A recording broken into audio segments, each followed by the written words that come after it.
السلام علیکم ویورز، میں ہوں سیف کاظمی اور میرے ساتھ ہیں ڈاکٹر حسان بخاری۔ ہسٹریز مسٹریز کے اس ایپیسوڈ میں آئی ویلکم یو۔ ہم نے پچھلے ایپیسوڈ میں ذکر کیا تھا 1967 کی جنگ کے بعد تقریباً تمام فلسطین پر اسرائیل قبضہ کر چکا تھا اور بہت ہی بری طریقے سے عربوں کی پٹائی جاری تھی۔ آخر ایسا کیا ہوا کہ 1969 میں مصر میں ایک دم سے کچھ رمق آ گئی اور انہوں نے ایک جنگ کی جسے وار آف اٹریشن کہتے ہیں۔ اس جنگ کے واقعات پوچھتے ہیں ڈاکٹر حسان بخاری سے۔ جی ڈاکٹر صاحب، ایک جنگ کیسے شروع ہو گئی دوبارہ؟ Thank you. اصل میں دیکھیں تھوڑا سا عجیب لگتا ہے کہ 67 میں 5 دن میں ہی مصر پوری طرح شکست کھا گیا، پھر اتنی جلدی دوبارہ انہوں نے کیسے ریکور کر لیا کہ اسرائیل کو پھر چیلنج کر دیا۔ اس کا اگر ہم بیک ڈراپ دیکھیں نا تو 2-3 چیزیں ہیں۔ ایک تو یو این نے جو بھی کوششیں کی اسرائیل سے علاقے خالی کرانے کی، جو انہوں نے 67 کی جنگ میں ہتھیائے تھے، مصر سے صحرائے سینا ہتھیایا تھا، شام سے جولان اور ویسٹ بینک فلسطینیوں سے لے لی تھی اور ایسٹ یروشلم بھی، تو یو این کی تمام کوششیں مکمل طور پر ناکام رہیں۔ امریکیوں پر اسرائیل کا کافی انفلوئنس تھا اور امریکیوں نے تو بلکہ اسرائیل کو کچھ یو این کے ریزولوشن ماننے پر مجبور کرنے کی بجائے ان کی ایڈ زیادہ بڑھا دی، تو اسرائیل اور چوڑا ہو گیا کہ اب تو ہمیں ضرورت ہی نہیں ہے کسی کی کوئی بات ماننے سے۔ تو ایک طرف مصر کو یہ نظر آ رہا ہے کہ اسرائیل تو 1 انچ بھی نہیں ہلنے والا۔ دوسری طرف مصر کے جو الائز تھے، سوویٹ یونین نے مصر کو فل بیکنگ دی۔ انہوں نے کہا ہم آپ کے تمام لاسز ریپلیس کر دیں گے، میٹیریل لاسز جو 67 کی جنگ میں جتنی ٹینک توپیں ہوائی جہاز آپ کے تباہ ہوئے سارے ریپلیس کر دیں گے، نیا اسلحہ بھی دیں گے۔ تو 1968 تک کافی سارا اسلحہ آ چکا تھا اور جمال عبد الناصر اب کچھ کانفیڈنٹ فیل کر رہے تھے۔ پھر سعودیہ کے شاہ فیصل، جن کو جمال عبد الناصر تو اپنا دشمن ہی گردانتے تھے، لیکن انہوں نے اسلامک سالیڈیرٹی کو برتر سمجھا اور انہوں نے بھی جمال عبد الناصر کو بہت فائنینشیل ایڈ دی۔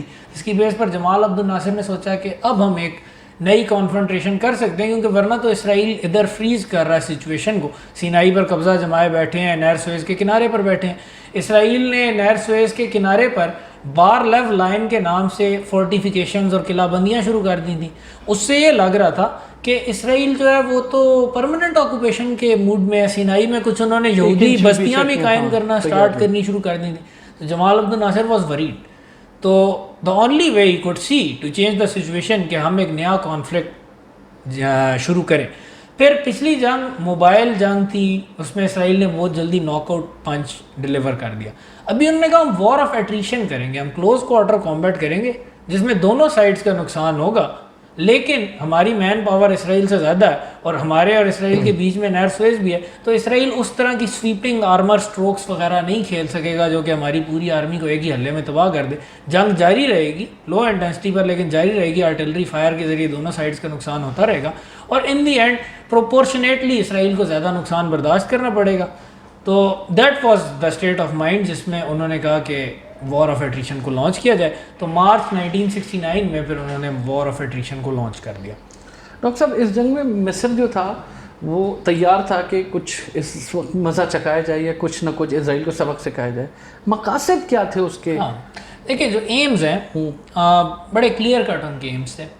ایک تو یہ کہ اسرائیل کی جو بار لیو لائن کی فورٹیفیکیشنز ہیں ان کو تباہ کر دیا جائے، نہ صرف تباہ کیا جائے بلکہ اس قدر آرٹلری کے فائر کے ذریعے پریشر رکھا جائے کہ وہ دوبارہ بھی بلڈ نہ ہو سکے، اور مصری فوجیوں میں ایک اوفینسو اسپرٹ پیدا کیا جائے، ان کے اندر جو ایک شکست خوردگی کا مادہ، ایک لو مورال پیدا ہوا ہے اتنی بری شکست سے، اس کو بدلا جائے، ایک فتح حاصل کی جائے تاکہ مصری فوجی کو بھی پتہ چلے کہ وہ اسرائیل کو شکست دے سکتا ہے۔ اور پریکٹس کے نال ایک اور چیز جو تھی وہ یہ کہ الٹیمیٹلی تو ان کا ایم یہ تھا کہ نہر سویز کو کراس کر کے اسرائیل کو سینائی سے باہر پھینک دیا جائے، تو اس کے لیے پریکٹس آپریشنز بھی کرنا چاہتے تھے۔ تو بیسیکلی یہ ان کے مقاصد تھے اس جنگ۔ اور ڈاکٹر صاحب حالات کس طرح ہوئے؟ کیا یہ جو سوچ کر آئے تھے کیا وہ انہوں نے کیے؟ نہیں، اس طرح بالکل نہیں ہوا انفارچونیٹلی۔ جس چیز پر وہ بیک کر رہے تھے کہ آرٹلری ڈوئلز اور اینٹی ایئر کرافٹ ڈیفنس کے ذریعے اسرائیل کو بیک فٹ پر لایا جائے، وہ اسٹریٹجی چلی نہیں۔ اسرائیل کی آرٹلری بھی بہت افیکٹو ثابت ہوئی، اسرائیل کے ایئر کرافٹس نے بہت جلدی مصر کے اینٹی ایئر کرافٹ جو یونٹس تھیں ان کو تباہ و برباد کر دیا، اور ایک بار پھر اسرائیل کی air force was running supreme over the skies and killing the Egyptians at will. اور ایک دفعہ پھر ایجپٹ کو مار پڑنا شروع ہو گئی نہر سویز کے کنارے پر، اور پھر اسرائیل نے یہ فیز جاری رہا مارچ سے لے کر دسمبر 1969 تک، اور اس فیز میں مصر کے ایک چیف آف آرمی سٹاف بھی شہید ہوئے جن کا نام جنرل عبد المنعم ریاض تھا۔ اور پھر جنوری 1970 میں اسرائیل نے ایک اور سٹیپ آگے لے لیا، وہ جیت رہے تھے تو انہوں نے کہا اچھا ان کو اور مزہ چکھاتے ہیں. انہوں نے ڈیپ پینیٹریشن ریڈس شروع کر دی, یعنی کہ صرف کینال پر ریڈس نہیں, پیچھے انٹیریئر مصر میں ریڈ شروع کر دی اور ایون سویلین ٹارگیٹس کو امپیونٹی کے ساتھ نشانہ بنایا. ایک واقعہ ایسا بھی ہوا جس میں 50 اسکول کے بچے مارے گئے جب ایک اسکول پر انہوں نے بم گرا دیے, اور ہیومن رائٹس کے چیمپئنز وغیرہ سارے اس پر خاموش ہی رہے. اسرائیل پر کوئی وار کرائمز کے مقدمے تو نہیں بنے, حالانکہ تھا ایک کلیئر کٹ ایک وار کرائم. اس طرح کے کافی سارے اور واقعات بھی ہوئے. مصری آئل ریفائنریز, مصری اکنامک اسٹیبلشمنٹس, ان سب پر حملے ہوئے. قاہرہ پہ بمباری ہوئی نا. ہاں, مصر کے انہوں نے بیسیکلی شو کرایا کہ ہم مصر کے کسی بھی انچ پر جا کر بم مار سکتے ہیں, we can do any thing we want. تو جنوری تک مصر کی سچویشن قابل رحم ہو چکی تھی. تو جمال عبد الناصر نے لیکن کہا کہ اگر اب میں سیز فائر کی بھیک مانگتا ہوں تو that would reflect very poorly, کہ ہم نے پھر جنگ کی, پھر بری طرح ہار گئے, اب مجھے ہیلپ چاہیے اس سے نکلنے کے لیے, لیکن فیس سیونگ کے لیے مجھے ایک سکسیس چاہیے. تو وہ گئے سوویٹ یونین اور انہوں نے کہا اب ہمیں جدید ترین SA-3 SAM surface to air missiles دیں تاکہ ہم اسرائیلی ایئر فورس کو کاؤنٹر کر سکیں. اگر ہم اسرائیلی ایئر فورس کو کاؤنٹر کر لیں تو پھر ہم کچھ بیلنس ریسٹور کر لیں گے. اور سوویٹس ریلکٹنٹ تھے, لیکن Gamal Abdel Nasser persisted, he got what he wanted. بلکہ انہوں نے کہا کہ ان کو رن بھی سوویٹ کروز کریں. ایجپشین کروز ٹرینڈ نہیں تھے, انہیں جلدی چاہیے تھا, انہوں نے کہا سوویٹ کروز کریں. سوویٹ یونین انڈرسٹینڈیبلی اس پر ہچکچائی, لیکن جمال عبد الناصر نے انہیں کنونس کر لیا. تو جون 1970 تک 55 SA-3 میزل بیٹریز جو ہیں وہ سینائی کی طرف سویز کے مغربی کنارے پر مصر نے لگا دی, اور اس کے اثرات بھی سامنے آئے. 20 طیارے جس میں بہترین فینٹم طیارے امریکہ کے سپلائی کردہ بھی شامل تھے اسرائیلی ایئر فورس کے, صرف جولائی کے مہینے میں تباہ ہوئے. اور اسرائیل کو بھی ایک دفعہ تھوڑا سا پتہ چلا, نقصان ہوا. اسرائیل کا اس مہینے میں کافی اسرائیلی کچھ بیک فٹ پہ گئے, خاص طور پہ ان کی ایئر فورس. اب پھر جمال عبد الناصر نے دیکھا کہ موقع اچھا ہے, اور وہ پھر کچھ سیز فائر کی طرف گئے, اور American secretary of state Rogers نے پھر سیز فائر کروا دیا.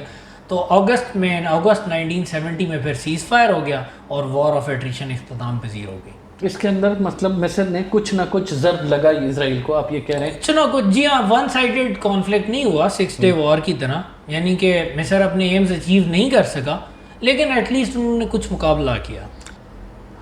اچھا ڈاکٹر صاحب, ایک تو مجھے ایک مختصر سا تجزیہ اس جنگ کا بتائیں, اور اس تجزیے کے بعد یہ بتائیں کہ اس کے بعد مشرق وسطیٰ کے حالات کس طرف جاتے ہوئے نظر آئے آپ کو؟ کیا حالات ہو گئے تھے مشرق وسطیٰ کے, کیونکہ دونوں تقریباً برابر کی کیجولٹیز فیس کر رہے تھے. دیکھیے 1:2 کیجولٹی ریشو آئی, آلموسٹ 1400 اسرائیلی مارے گئے, اور ایجپٹ کی جو فیٹیلٹیز تھیں 2800 آلموسٹ عرب شہید ہوئے.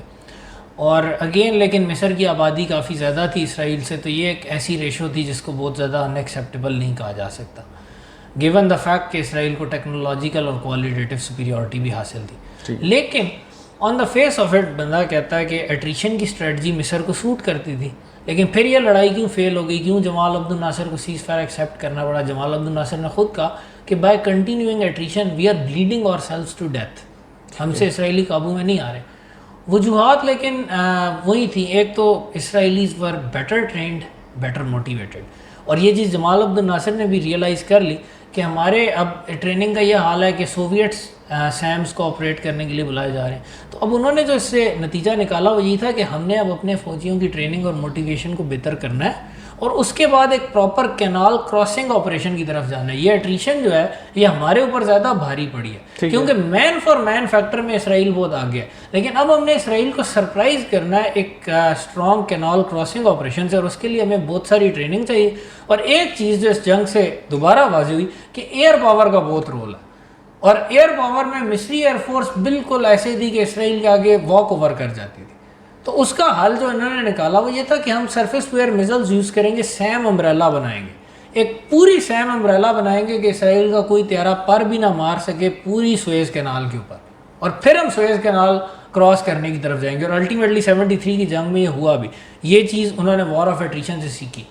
پھر دوسری چیز یہ کہ اسرائیل کی جو لوکل لیول پر کمانڈ تھی وہ کافی بہتر تھی, اور اس کے علاوہ انہوں نے they were established on the bank of the canal, تو وہ اپنے شیلٹرڈ بنکرز میں موجود ہیں اور ایجپشین آرٹلری سے کافی حد تک پروٹیکٹڈ رہے.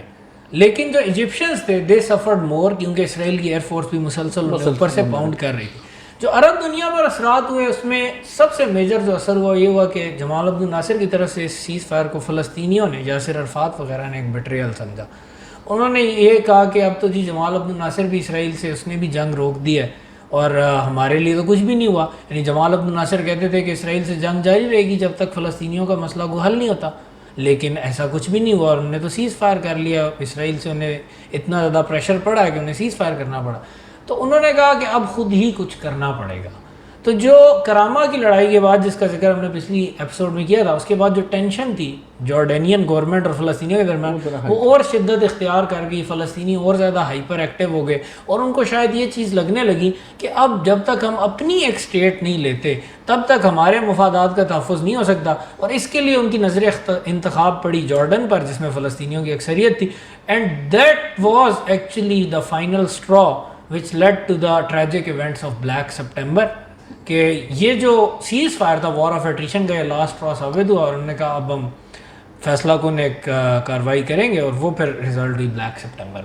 تھینک یو ڈاکٹر صاحب. ویورز, اگلے ایپیسوڈ میں انشاءاللہ ہم بات کریں گے بلیک سپٹمبر کی. بلیک سپٹمبر ایک انتہائی افسوسناک دن رہا مسلمانوں کی تاریخ میں, جس میں دونوں طرف, ایک طرف اردنی مسلمان تھے اور دوسری طرف فلسطینی مسلمان تھے, اور دونوں مل کے ایک دوسرے کا گلا کاٹ رہے تھے. اس واقعات کے بارے میں بات کریں گے اگلے ایپیسوڈ میں ہسٹریز مسٹریز کے. ہمارے چینل کو لائک کریں, سبسکرائب کریں اور پروگرام میں کامنٹ ضرور کریں. شکریہ.